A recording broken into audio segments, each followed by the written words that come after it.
The truth about Redcap. As part of my project to shed new light on the little people, the spirits, fairies, gnomes, and goblins, I want to talk today about Redcap. Redcap, a precursor of Santa Claus. Yes, you heard that right, a precursor of Santa. My recent video, Xmas, Two Weird Tales, featured a story I called Redcap. Chelsea gets up on Christmas Eve to check out her presents and encounters a man in red, who ain't Santa Claus. Instead, the malignant being identifies himself as Redcap.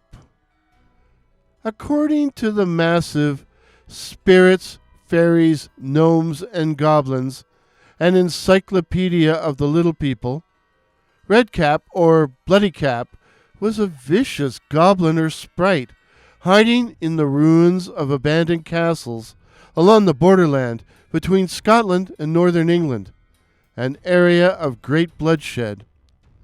The entry for Redcap in the Encyclopedia of the Little People reads as follows, quote, "This evil spirit looks like a small old man with long grizzly hair, fiery red eyes, protruding teeth, and hideous talons on his skinny fingers. He wears iron boots, a red blood-soaked cap, and carries a pike staff.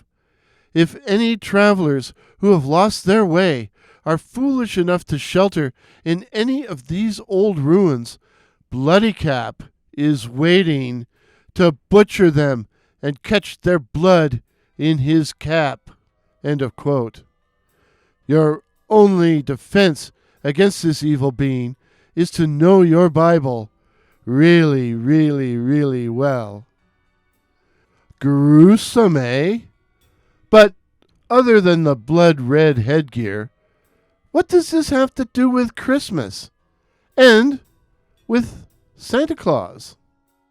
I present for your consideration the Tomtin. In his book, Vampires, a field guide to the creatures that stalk the night, Irish author Dr. Bob Curran describes the Tomtin as little men who dress in red clothes, haunt the forest, and attack and kill unwary travelers. They served a number of evil and hidden entities, amongst them Nacht Ruprecht. Nacht Ruprecht, a figure of straw with a head of enormous antlers. The Tomtin committed murder at the behest of Nacht Ruprecht by beating unlucky victims to death with chains or with staves covered with barbs before lapping up their victims' blood. The blood was the Tomtin's reward, but to their evil masters they conveyed the victim's heart and liver. Nacht Ruprecht and the Tomtins were creatures of cold, ice, and vice, and were at their most active during the winter months. Nacht Ruprecht would peer into lonely windows or stalk the snow-covered roads, accompanied by his servant, George Oaf. What a fabulous name, George Oaf. George Oaf, who carried a whip, and by the Tomtins. And heaven help the man or woman who encountered them, unless they followed the old pagan religion, in which case Nacht Ruprecht would both spare and reward them. According to Curran, as Christianity replaced the older pagan religion in Germany and across Europe, the malicious Nacht Ruprecht was replaced by a Christian substitute. Good old Saint Nicholas. Saint Nick. Of course, this transformation took a while. Curran writes that in some parts of Germany, Saint Nick was known at first as Buller Claus. Buller Claus, spelled Nicholas, because he would wake the sleeping neighborhood with the bells and chains he carried around with him. With him also were the Tomtins, who would sneak into homes and drag the children from their beds to question them on Christian theology. Those who didn't know their Bible were beaten with sticks, while Buller Claus threw stones at them until they bled, and the Tomtins licked up the blood, while those who could answer the questions were grudgingly given an apple or something. The whole Saint Nick thing has been sanitized since those olden days, but Santa still wears a blood-red costume, while the Tomtins have been transformed into Christmas elves. And so, for my Christmas story, I made the strange Redcap an amalgam of both the traditional Redcap and the Tomtin. Returning to Vampires, a field guide to the creatures that stalk the night, Curran writes of a being related to the Tomtin, the Alp, A-L-P, the Alp.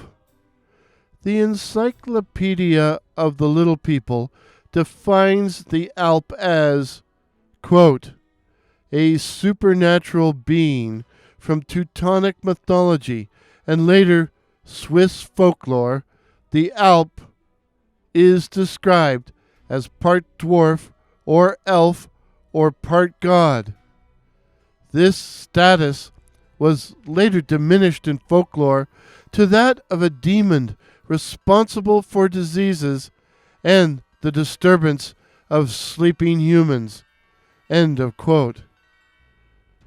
Curran says that the Alp was a confusing amalgamation of a number of superstitions and supernatural entities, such as bloodthirsty little old men, the restless and hungry dead, and witches and warlocks.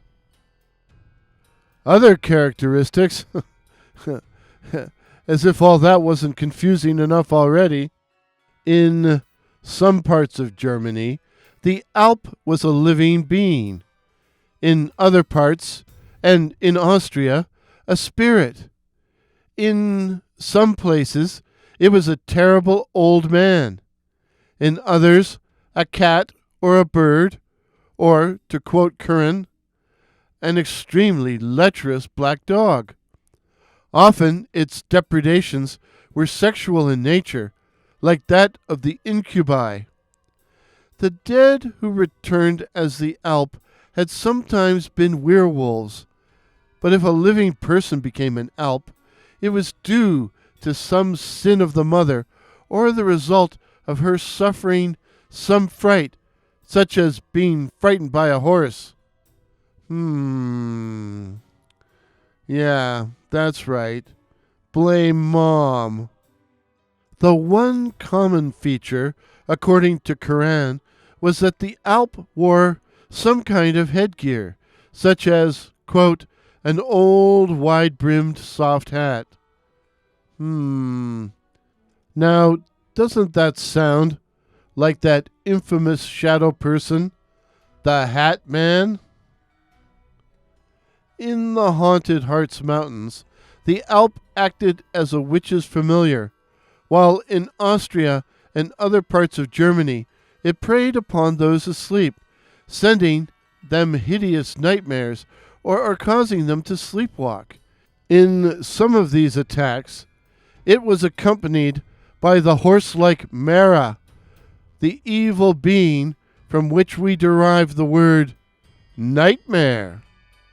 Most of you are probably familiar with Henry Fuseli's 1781 painting, The Nightmare, which shows a sleeping woman with a being, usually identified as a demon or incubus, sitting on her chest while the horse head of a mara looks on.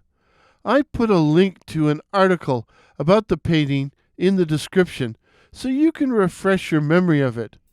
But my question to you is, could that evil thing sitting on the sleeping woman's chest, could it possibly be the Alp?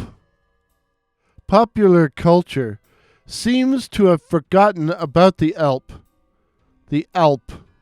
But that's understandable, given it's such a confused and nebulous entity. I mean, if you can't pin it down or describe it, people ain't going to tell stories about it. I know I have many listeners in Germany, so if you are familiar, not a familiar, just familiar, with the Alp and the Tomtin, please share your knowledge with us in the comments below. So, dear listeners, to sum up, I combined the Redcap and the Tomtin to create an evil Santa for my yarn about Chelsea and her strange encounter on Christmas Eve. But when you come to think of it, the whole Santa Claus thing is weird. We celebrate a fat guy in a red suit prowling around the house in the middle of the night, smoking. He smokes. How strange is that? Next Christmas, I'm going to make a roaring fire in the fireplace to keep him away. I wonder if garlic works. Now, to tell you the truth, dear listeners, I have kind of mixed feelings about Santa Claus. As many of you know, I was a librarian for 32 years, and because I'm a big fat guy, I was once tagged to play Santa. Now, the night of the Christmas party, I went to the staff room to change into my costume. Now, the library hadn't spent much money on the costume, so when I went to pull the string to tighten my pants, the cord to hold my pants up ripped through the fabric, and my pants wouldn't stay up unless I held them up. Now, have you ever tried to play Santa while holding your pants up? Believe me, it's not easy.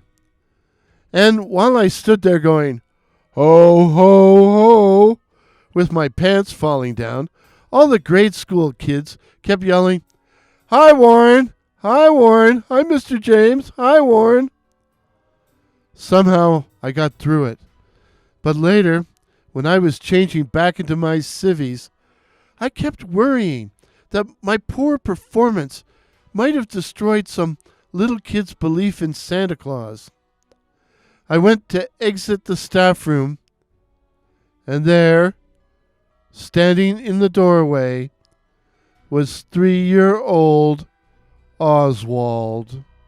Oswald was 3, and he was a beautiful, angelic-looking little boy with white blonde hair and big blue eyes, and he was also a demonic entity. I had him in story time, and one day, Oswald had learned a new word. I did story time. I know, that's hard to believe, but I did story time. Hopefully the kids weren't traumatized for life, but I did story time. Anyways, Oswald was in my story time, and this one day, he'd learned a new word, and it went something like this. Once upon a time, there were 3 bears. Poop. The 3 bears had made porridge. Poop. But the porridge was too hot to eat. Poop. Well, by this point, all the kids and some of the parents, every time I turned the page and read something, would go poop. So I said to myself, shit, just say poop along with the rest of them. So that's what we did. Along came a little girl named Goldilocks. Poop! So that was Oswald. And I looked at him, and he looked at me, and I said to myself, way to go, Warren. You're not all that fond of little Oswald, but I really didn't want to destroy his faith in Santa Claus. And Oswald looked up at me with those big blue eyes and said in his little kid voice, "Hi, Warren. I liked your costume." He liked my costume. I can't even fool a 3-year-old. And that was the last time, thank goodness, that I ever played Santa Claus. Poop. If this is your first visit to my channel, please consider subscribing. My name is Warren, and I write and tell original ghost stories and original horror stories, featuring such cryptids as the Night Floaters, werewolves, and the black-eyed children. So again, please consider subscribing. Please help me to reach my goal of 2,500 subs. And till midnight, poop.